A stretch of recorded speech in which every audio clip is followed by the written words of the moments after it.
What is the long-term effect of too much information? If you're sitting there and you're thinking it's the gospel, what I'm saying to people is, to all of us, I'm not knocking the phone.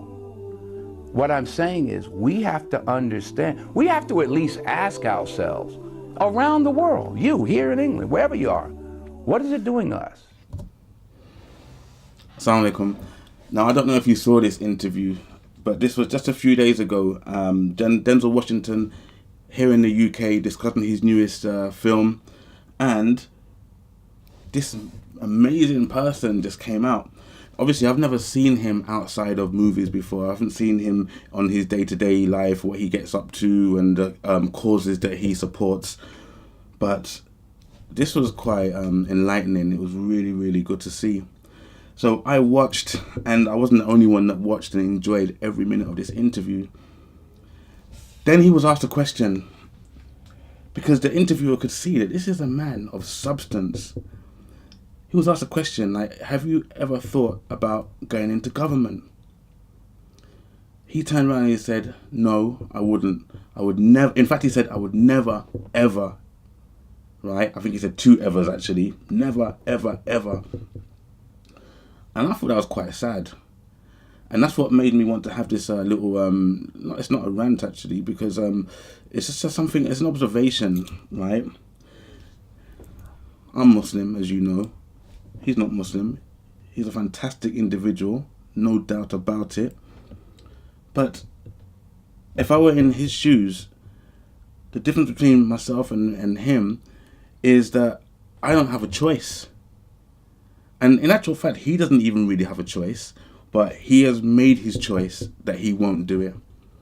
But he's a person of influence, a person of, if you like, power. And behind all of that is a person of substance. And yet he won't step up to do something great in his community. And as I said, Muslims, we don't have a choice. If we can, we have to. And if we can't, we could at least encourage others. And this is something which I really wish and I pray that he himself would even consider coming into our fold, the fold of Islam, the fold of the Deen of Islam, because I'm really, really, really impressed with him. I really like him. He's such a great person anyway. But it's just really good to see something like this where, you know, he can do something. And I'm just saying that he should.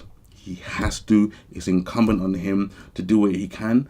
And I'd love to hear more from him. And I certainly would back him all the way. But Denzel Washington to the side, it's the rest of us, as I said, you know, it's our duty, as you know, brothers and sisters, that if we are in a position of any type that we can actually help to make a difference, you know that we do not have a choice. We have to do it. Okay, so if you have the means, if you have the power to do something, then you must be behind it. And if you can't be behind it, then you should be in the front pioneering it and making sure that we cover all of the things that we can to make sure that our community and the wider community is one which is more harmonious than it is at the moment. So we all have to step up. But yeah, Denzel Washington, wicked. Assalamu alaikum wa rahmatullah.